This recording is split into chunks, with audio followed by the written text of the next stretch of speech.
We all know that this particular group of men, whether they're Iraqi Muslim, Pakistani Muslim, they are embedded within a very traditional, misogynistic culture. Bradford Police and all of the other institutions look the other way. You just have to look at the makeup of Bradford City Council. You have to look at where the power is within that city. Who makes the decisions? Isn't it wonderful and diverse that we have women when you can't see their face? But where do you stand on that question?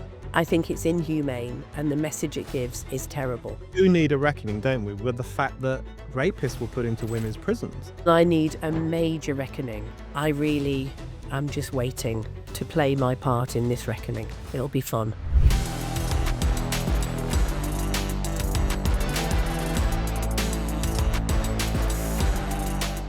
When you start anything on your own, whether it's a podcast, a magazine, or a business, you quickly discover that you're not just the ideas person. You're also the accountant, tech support, the marketing department, and the logistics manager. But that's where platforms like Shopify can really make a difference. Shopify is the commerce platform behind millions of businesses around the world and behind 10% of all e-commerce in the US. It powers everyone from household names like Mattel and Gymshark right through to people just starting out. If you've got an idea, whether it's an app, a clothing line, or some niche obsession you're convinced the world needs, Shopify gives you the tools to build it properly. There are hundreds of ready-to-use templates so your online shop doesn't look like it was designed in 2007. Shopify is also packed with handy AI tools which help you write product descriptions, sharpen up your headlines, and even improve your product photos. And when it comes to actually finding customers, you can create email and social media campaigns straight from the platform. It's like having an entire marketing department at your expenditure without burning a hole in your pocket.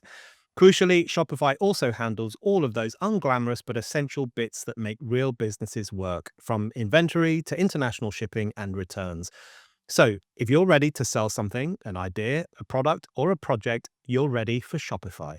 Turn your big business idea into with Shopify on your side. Sign up for your £1 per month trial period and start selling today at shopify.co.uk/Brendan. Go to shopify.co.uk/Brendan to start selling today. Shopify.co.uk/Brendan. Hello, welcome back to the Brendan O'Neill Show with me, Brendan O'Neill, and my special guest this week, Julie Bindel. Julie, welcome to the show. Thank you, Brendan. Nice to be here. It's great to have you back on. There's loads I want to ask you about in relation to things you write about, things you comment on, the state of feminism, all the stuff you've been abreast of for a long time. But I guess I want to kick off. The last time we spoke, we touched on how optimistic we feel that all these crazy rubbish woke ideas are finally being put to bed, kind of the alphabet soup and the Talcum X's of the world and all these people who've been promoting a left-wing politics that doesn't feel very left-wing to some of us. And I guess I just wanted to catch up with you on that to begin with, just a broad question about, are you still when you look around Britain today, are you still feeling a bit optimistic or pessimistic about how that stuff is going? I still feel really optimistic, more so even than the last time we spoke, because although the trans activists and the uber left, the so-called progressive left, have kicked back big style against anything that has come in to challenge their lunacy, the vast majority of people are now looking at this with newly opened eyes and opened ears and thinking, what the hell has just gone on? So I suppose those people that have had no stake in it have just thought this isn't their thing. And then all of a sudden it reaches tipping point, doesn't it? With cases that involve working class women, for example, Sandy Peggy, the Darlington nurses. And all of a sudden, those people are thinking, actually, this is to do with me. I can't just dismiss this as a load of upper middle class, blue fringed idiots that are overeducated and clearly needed some boundaries when they were being raised. They now are thinking that this will impact on their lives and that, thank God, people have kicked back against it. And I think that they themselves are starting to use their voices. Yeah, I get that feeling too. I sometimes feel like it's one step forward, two steps back, or maybe the other way around. But yeah, I do think that lots more people are thinking, oh shit, this does impact on me. This is a worrying thing across society. Um, you mentioned working class women there who are a very unfashionable cause in the 21st century. I think that's one of the reasons wokeness was allowed to run riot for so long, because the prime victims of it, which tend to be working class women and girls, are not particularly cared about in the kind of right thinking sections of society. So, on that question, I did want to ask you, I guess we should tackle a pretty depressing, big topic, which is the grooming gang issue. And you've been writing about this for a long time, longer than anyone else, I think. And you've been talking about it recently at Rupert Lowe's Inquiry and on podcasts. Um, to kick off this section, again, with the broad question, how do you think that discussion is going? It's hard for me, as someone who doesn't write about it as much as you do, to tell how it's going, whether it's been taken seriously yet by the establishment or whether they're still turning a blind eye. What's your overview of how that issue stands right now? Well, there are two ways I could answer that, I suppose, so I may as well answer both. One is the broader discussion and issue that I've been dealing with since the 1980s of child sexual abuse, whether institutionalized or endemic, and how the authorities and the criminal justice system has dealt with that. And in particular and specifically, the phenomena that is the street based grooming gang, rape gang horror that is otherwise known as the Pakistani grooming gangs, or racialized to a point of where it becomes too narrow and too specific to point to what we're actually speaking about. So to take that one first, we all know, or those that are at least being honest about it, that this particular group of men, the whether they're Iraqi Muslim, Pakistani Muslim, but either way, they are embedded within a very traditional misogynistic culture that is within populations that are clan based with extended families. And this enables them, of course, to run big drug cartels, cartels of prostituted girls, sexually abused girls for their own pleasure, and all kinds of other crime cartels.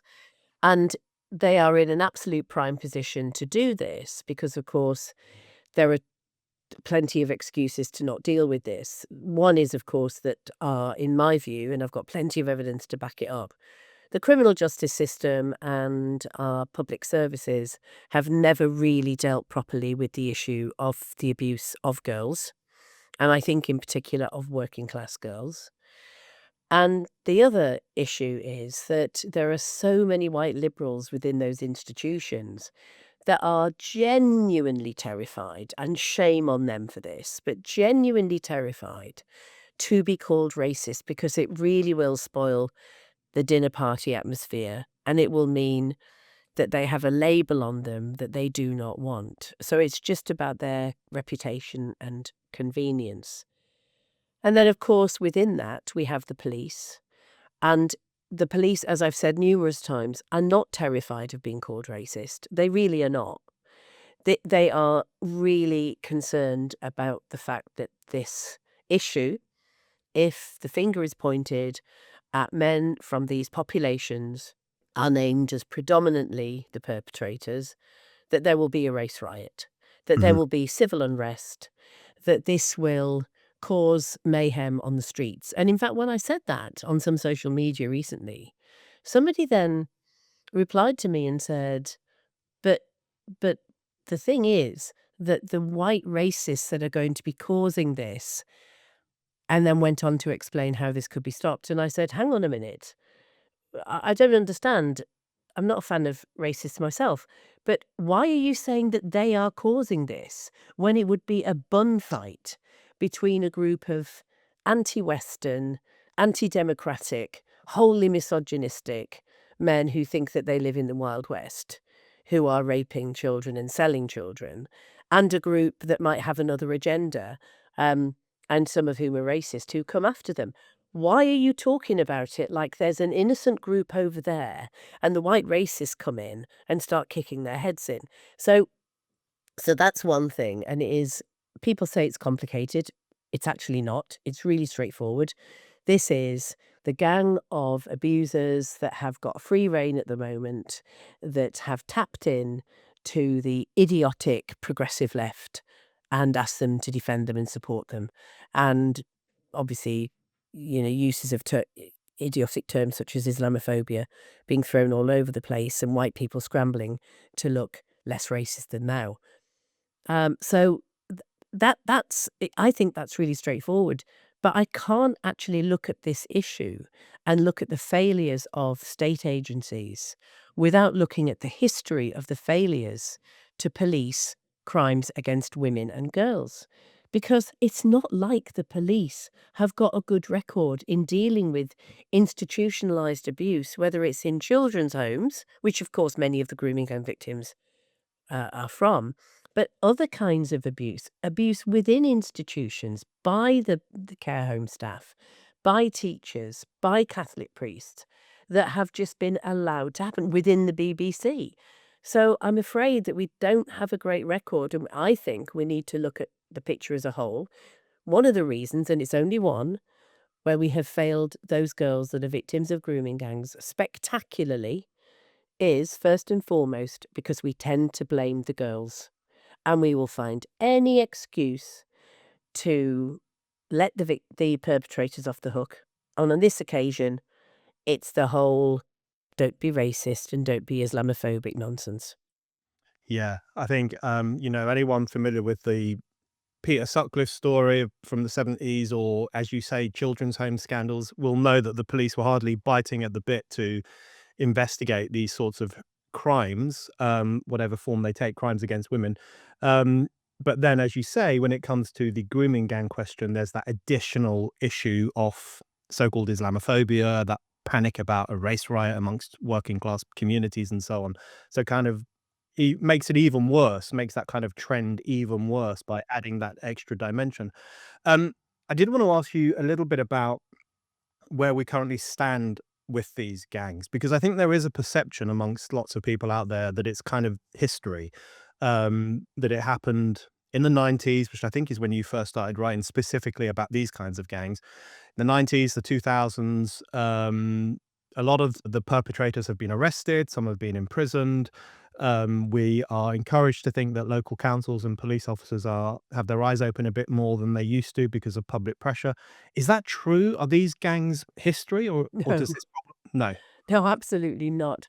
I mean, this is why it made me utterly furious when Sadiq Khan was denying the existence of these gangs in London when they've been around for as long as I've been researching this issue and writing about it. And when he was race baiting Susan Hall at the London Assembly, and we all knew what he wanted her to say. He wanted her to specify these perpetrators by race, by ethnicity, by religion. And she was talking about the gangs that operate in the way that they do. And what about our vulnerable girls? And he really was, I mean, he's a nasty piece of work, is Khan. And he really did want to discredit her. And he wanted to potentially embarrass anyone that raised it after that.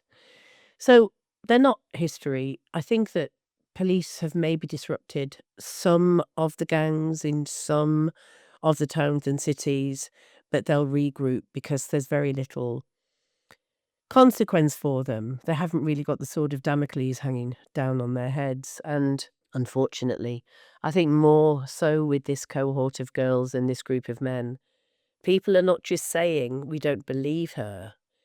They're actually saying that these girls, they're almost responsible. They've egged the men on.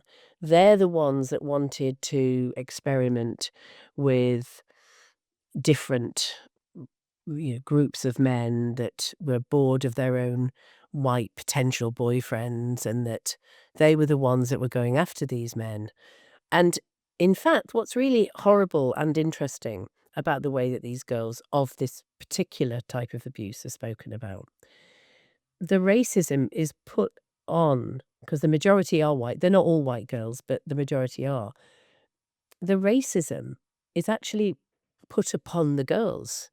The girls are white slags for wanting to have sex, in their view, with brown Muslim men.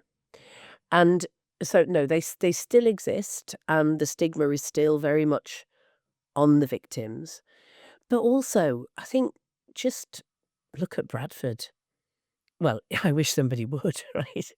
I mean, look at Bradford. Look at the stories that we've heard from Fiona Goddard, one of the survivors, who she deserves a medal, a damehood, anything that we can give that woman who went through the most horrific abuse at the hands of gangs of Pakistani Muslim men in Bradford, in her home city.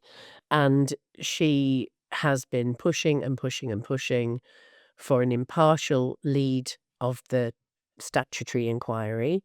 And she's been really putting herself out to tell her own story at great expense, to raise people's awareness about how these gangs operate in this clan type fashion, but also how Bradford City Council, Bradford Police, and all of the other institutions look the other way. And this is what is specific in this case. And, other examples of other cities and towns of the perpetrators being Pakistani Muslim. You just have to look at the makeup of Bradford City Council. You have to look at where the power is within that city. Who makes the decisions? Who blocks decisions? Who looks the other way and tells others potentially with power and influence to look the other way? There's no better example than Bradford, and we've never had a deep dive into that city in relation to this crime. And I firmly believe that this is one of the most corrupt councils across Britain, without question. Yeah, that's a really useful overview of the extent of the problem and the nature of the problem. I did want to ask you, I mean, without going into details that are just, which I think people will be familiar with, but are a bit horrible to kind of go over and over. But I did want to ask you about what's your view on the extent of the problem? I mean, how many girls are we talking about, do you think? And you know, what what kind of extent of crimes are we talking about? What does it cover when we say grooming gangs in a conversation with friends? What are we really talking about there? Well, I suppose if you look at our overall national figures for rape convictions, slightly under 1% that get reported to the police, and that's reported, that's a minority, we know that, end up in a conviction. So that's pretty scary. Now, obviously, I'm not suggesting that every single report is accurate. I'm not suggesting that there aren't sometimes mistakes made or even willful false reporting. But these cases are very rare. You just have to look at what the complainants go through to understand how extremely rare this is. And every piece of research, including Home Office research, shows how rare it is. So we've got a tiny, tiny minority of those reports for overall rape going forward to conclusion. If you look at grooming gangs, I think, the figures coming out of Rotherham, which was 1,400, this was just over a decade ago, victims that they know of. Well, you can multiply that at least tenfold. At least that. We know, and there's no point in me exaggerating this, it's bad enough as it is. And the last thing that we want to do is to get people to stop listening to this because of hyperbole and exaggeration. So if you take really a very conservative estimate, you're looking at several towns and cities. You're talking about every single place across the UK where girls are being abused and targeted by very similar type of perpetrators and similar type of MO. So you've got well over 100,000, well over at a conservative estimate. And that is a scary number of victims who then, of course, many of whom, the vast majority of whom, will never see justice. Almost none of them will have counselling or any kind of psychological support. So we're talking about many ruined lives, and we're talking about the knock-on effect when these women, if they go on to have children.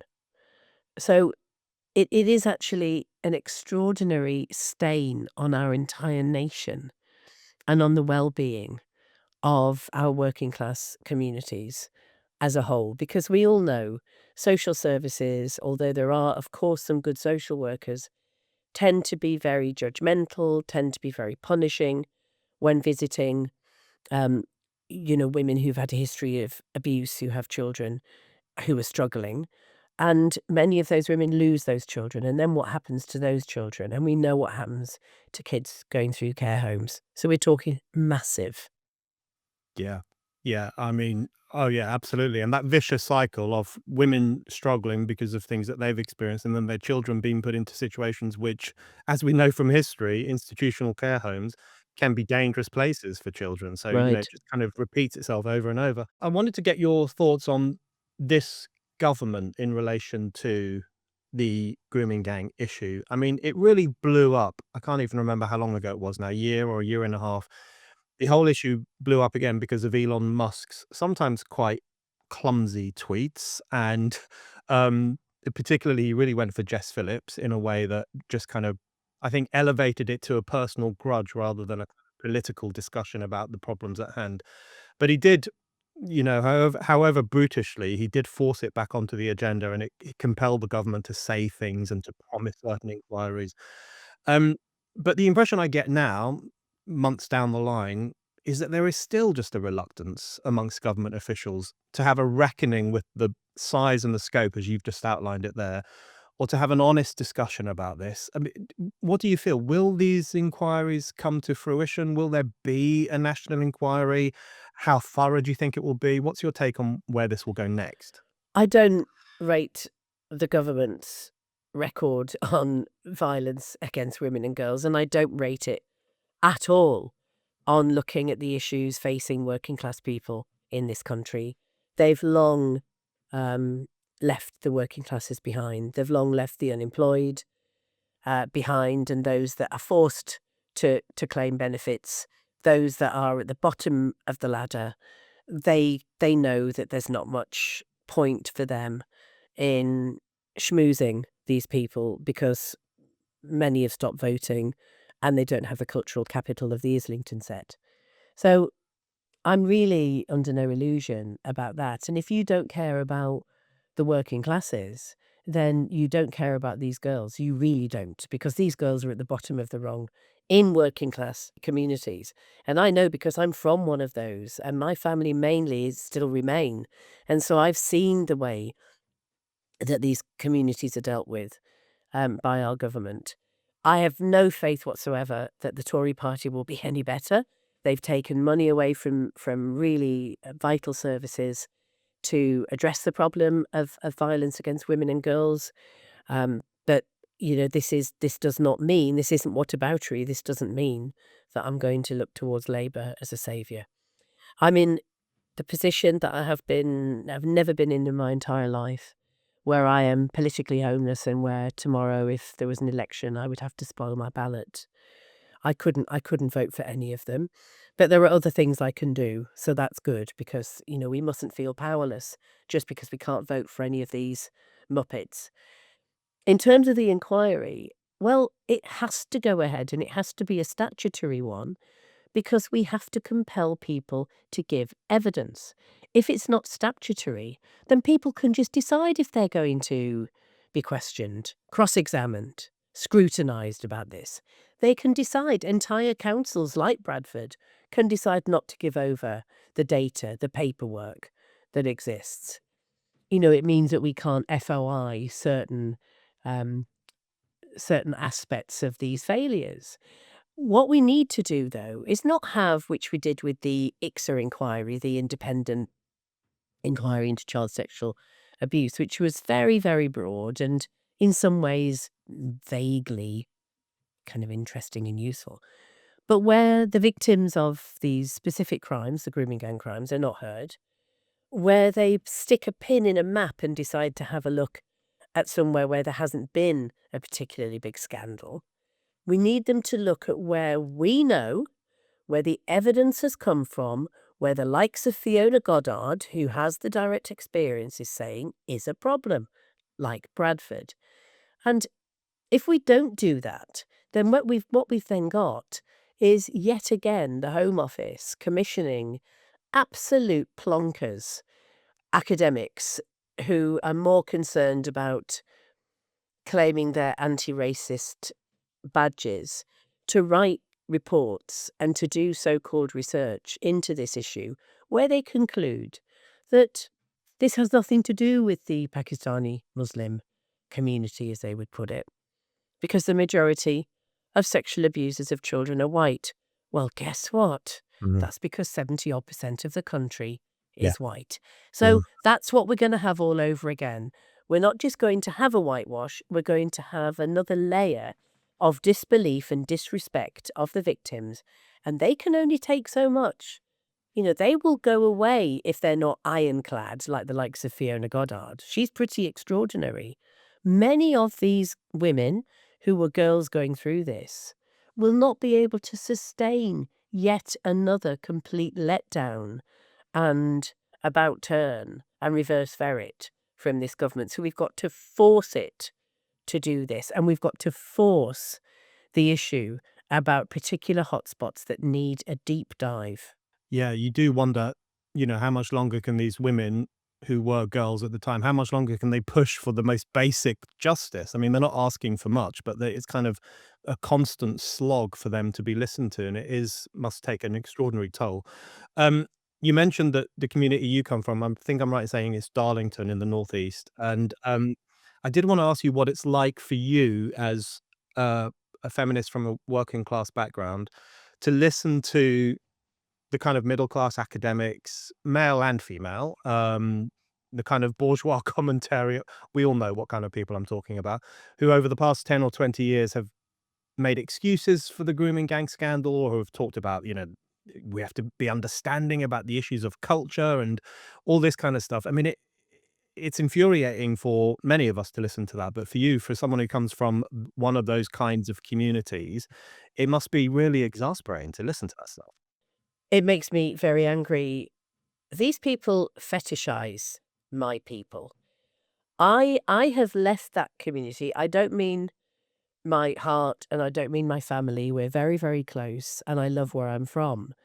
But let's be honest about this. You know, I am lucky in that I now have a good media career. I live in a nice house in North London. I've got all the privileges of a middle class lifestyle. It doesn't leave you, and nor should it. I mean, handily, you're reminded of it by the super elite every now and again, which is always very, very nice and telling. But it makes me sick that they fetishize my people whilst not doing anything for them.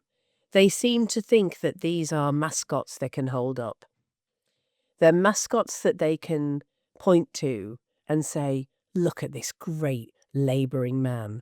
Look at this proper working class woman with a fag end in a factory doorway. They've got no idea. And in fact, what they're doing is they're disrespecting those people every single time they say, we don't need to delve too deeply because these people are just bigots. I mean, let's face it, they voted for Brexit. These people are savages, really. I mean, they're the silent bits and no intelligence, really thick, really stupid. We know what's best for them, whilst at the same time stepping over them while they're on the ground. And we have to stop doing politics like this. We have to stop the so-called left fetishizing working class communities and actually tell them to move along and deal with their own and talk about their own issues that benefit only them and that affect only them.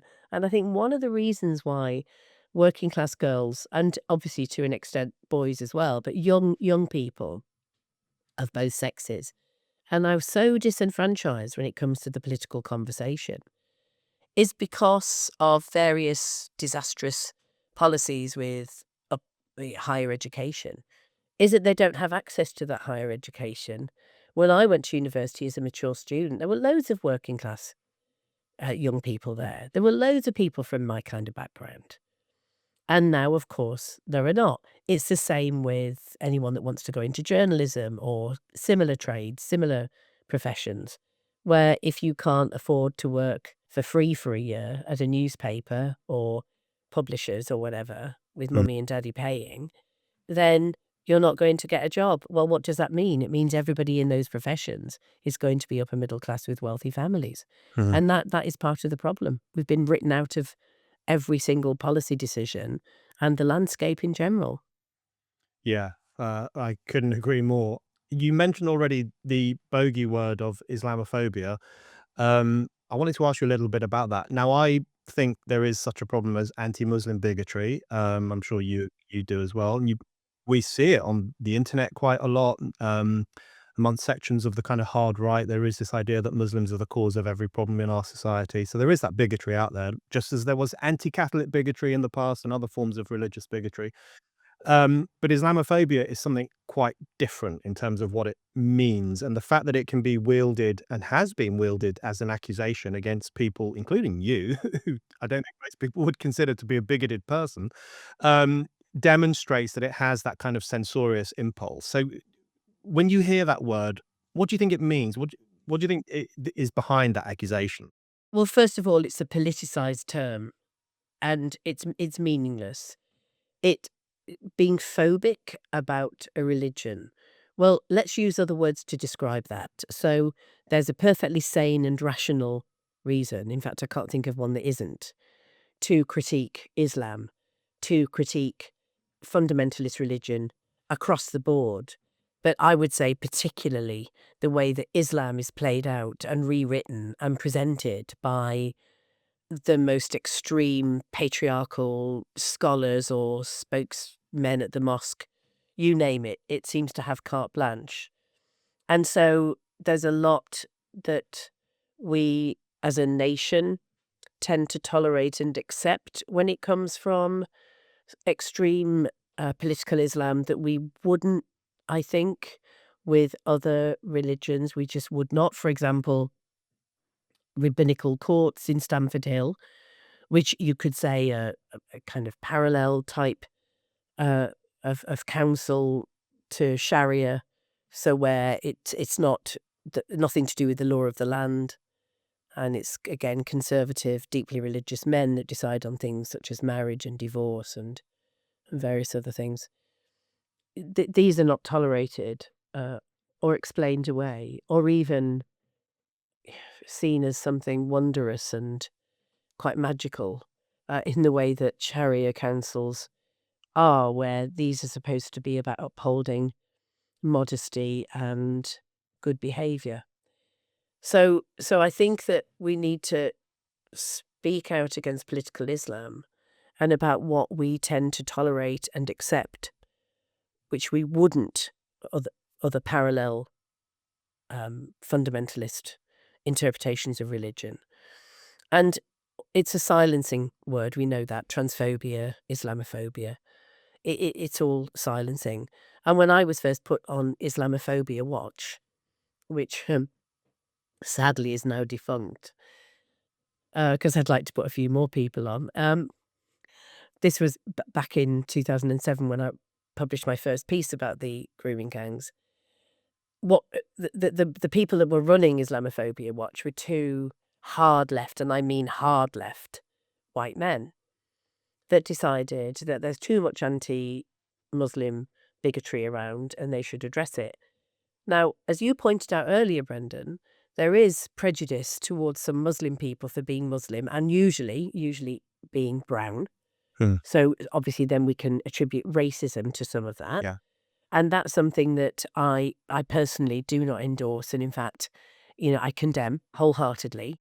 And at the same time, you have people saying, well, if you do speak about the majority of these men being perpetrators, what you're doing is you're ignoring all of the white perpetrators and abusers that have come before them or that are now acting in similar ways. Well, sorry, but I've never ignored them.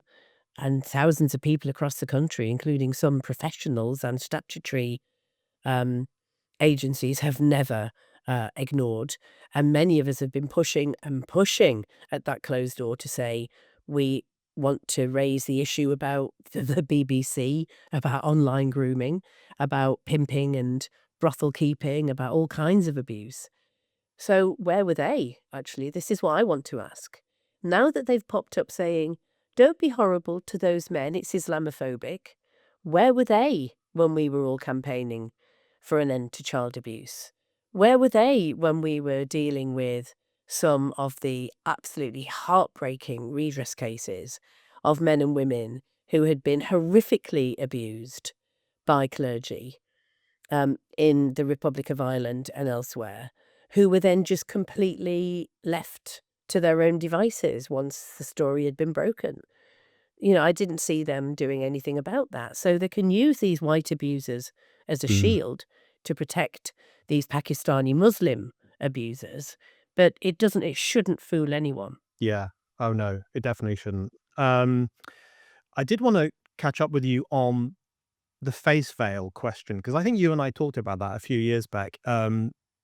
I think I might be changing my mind on it. I used to be opposed to the banning of face coverings, but I think I might be in favor of it now, although I recognize it's complicated and the consequences would be that some women would not be allowed to go out in public. So I recognize there would be consequences. But when I've been to parts of East London recently, I mean, I don't know if this is Islamophobic, but it is depressing. It's depressing, if I'm going to be brutally honest with you, to see so many women walking around in London in the 21st century and you can't see their faces and they're covered from head to toe in black and they're often walking behind their husbands and so on. I mean, it's a very sad thing to see, and I do think something has to be done. I'm not entirely sure what, but where do you stand currently on?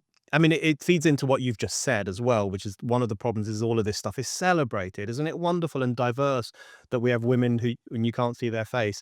But where do you stand on that question at the moment? Right. Well, I flip flop more than the government on the grooming gang inquiry about this, I have to say, because I can't quite make up my mind as to what would be the worst case scenario and what would be the least bad approach to take. And I always conclude after arguing with myself or talking about it with others that I don't want the ban to affect women who are wearing the burqa. I really don't, because the consequences of that would be terrible, unjust in the extreme. And I absolutely stand by my assertions that I've made countless times that this is about as much a choice as being in prostitution, or as much a choice as agreeing to be a surrogate mother and carrying a baby for some rich couple. Yes, there's an element of choice if there's no force, if there's no gun to the head. We know this isn't a choice. And therefore, we need to find a way to, I think, change the optics on it. I'm very much in favour of an absolute ban on the full face veil in courtrooms, in classrooms, in any public building. And we cannot accommodate that. And I wouldn't accommodate any religious headwear of any kind with any of our first respondents, with police, with fire service. I just wouldn't. Across the board. But I feel really sad about it as well. I was walking down the road the other day in an area near where I live, and a woman in a burqa who was cycling past. It was quite a sight because I saw her and I thought, my God, that cloth just needs to be caught up on that wheel spoke, and she's curtains. Anyway, she was waving at me and shouted my name and knew me, and I waved and said hello, and I had no idea who she was. Funny that, but I could only see her eyes behind a mesh. I think it's inhumane, and the message it gives is terrible. And those that say it's the same as women going out in Liverpool wearing nothing but a bikini or a thong, absolute nonsense. Utter nonsense. So so I think that where I stand at the moment is a total ban on certain areas, and I want to find a way to look at who, just like female genital mutilation, look at who is calling the tune on this within those populations, within the mosque, within those deeply religious families. Who's pulling the strings there? And see if we can give the women a break, because they've been through enough. If they live in a family where they are required to go out veiled with just mesh for their eyes, then they're not having a great time. Oh yeah, we can be certain of that. Okay, Julie, I want to talk to you about another fundamentalist religion, gender ideology, Mm-mm. and where we're at with all of that. I think this is probably one of the issues on which you're feeling optimistic. And when I look at the vibe shift that is taking place in society, some of it going in a good direction, some of it not so much. I think on the trans question, it's going in the right direction, even if it slowly at times. But it does seem like Turf Island and the women of Turf Island, which of course includes you, have scored some incredible victories over the past couple of years. What's your thoughts on that now? Sometimes I think to myself, I mean, I'm sure people like you are still being harassed by men in dresses who might turn up to your meetings or try to prevent them from taking place. Is that kind of stuff still going on? What's the culture like now around this issue? I can only speak personally about how it feels for me with the change. And I can then observe what's happening when I go to other events. And obviously, I talk to women and men regularly who have been targeted. And obviously, they've been through hell. And for many of these women and men, they they weren't lucky in a way that I was, in that they were pushed out of a job. They had a job to be pushed out of, and they also were, I think, not supported by a group of people surrounding them as I was, because I was heavily embedded in feminism by the time this nonsense started for me. And there was no feminist, and by which I mean not the fake feminists, not the sex workers work lot. I mean actual feminists. None of them believed in this. So I had constant support. And now when I go to events, I was at Cambridge, at the Cambridge University Society of Women, the great group of women speaking there about prostitution. So there's two major triggers. There's me, so therefore I'm just my own trigger warning. There's obviously the brilliant group of women at Cambridge Uni, and they've been hounded and harassed. Then there's the topic of prostitution, which again is a class thing. You're supposed to just accept that some women are going to be just available for men to abuse, so that upper class women don't have to go through that. So there I was, without a picket, without any kind of hoo-ha.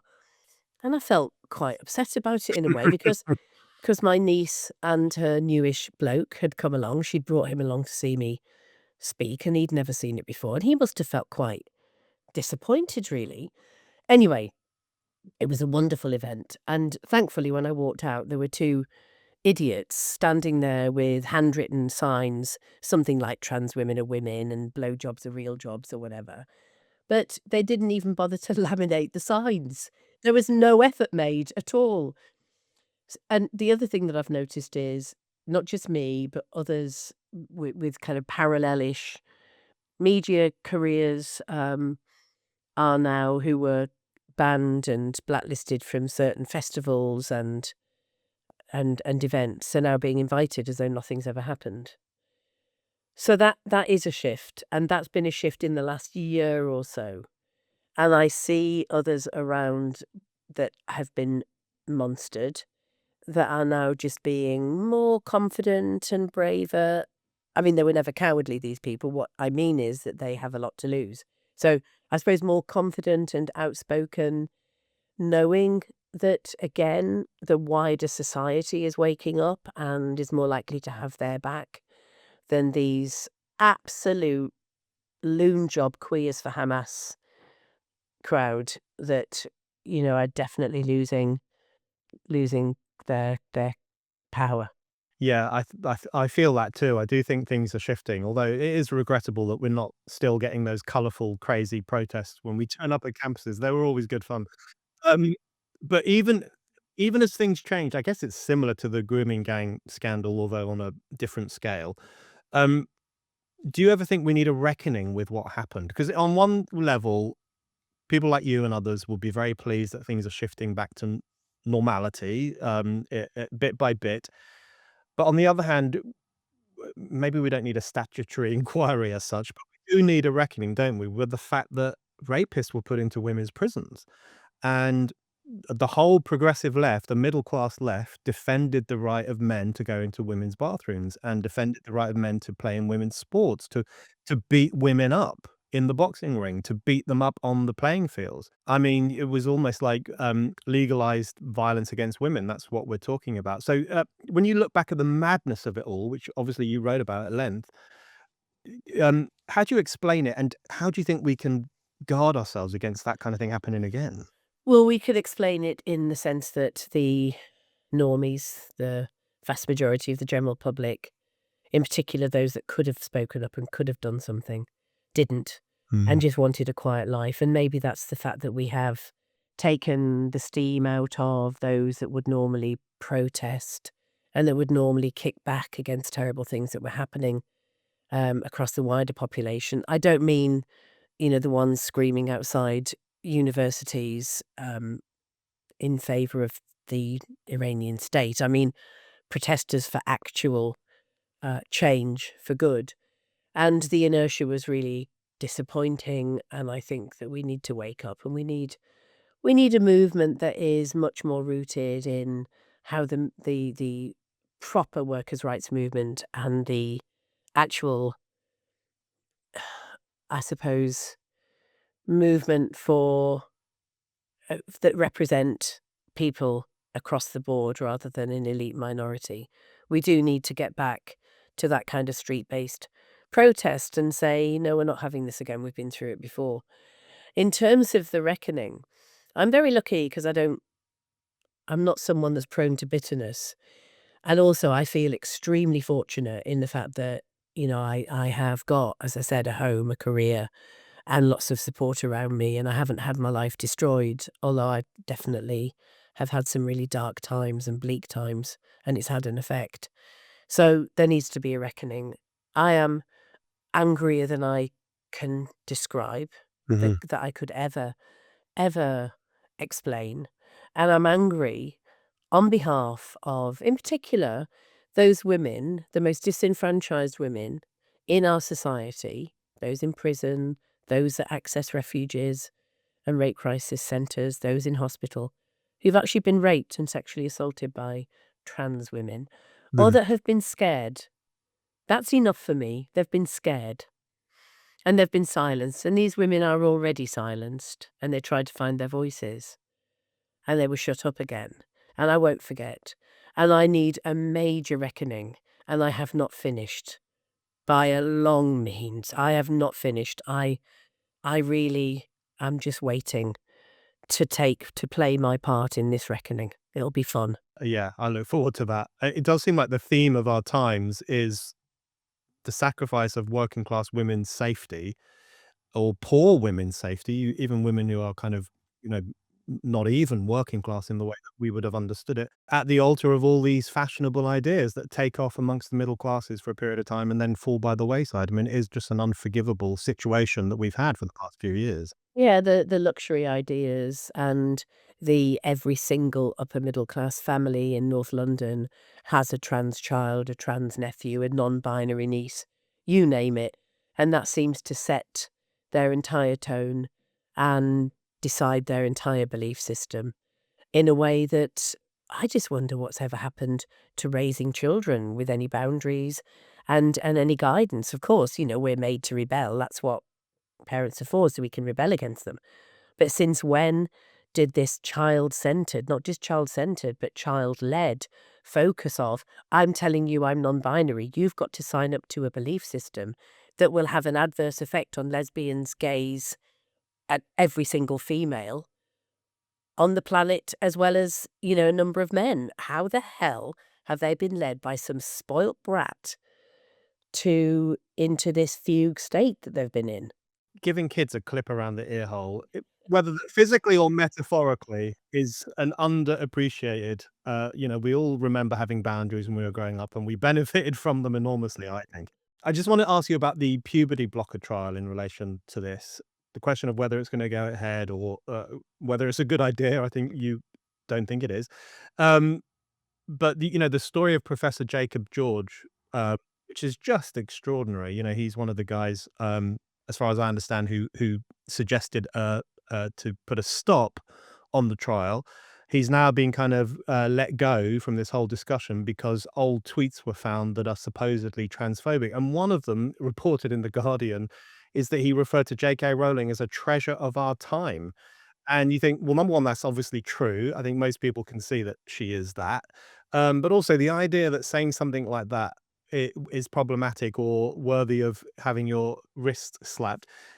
When I read that story, it did feel like a blast from the past. It did feel like the old woke ways kind of coming back, but not really winning people over in the way that they might have done 3 or 4 years ago. What have you made of that discussion and the puberty blocker issue more broadly?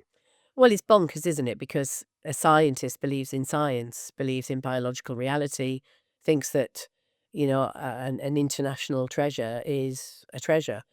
So yeah, this is all mad. Had this happened 5 years ago, though, what would have been different is that very few people would have been up in arms about it, and the mainstream media might not have picked up on it in the way that it did.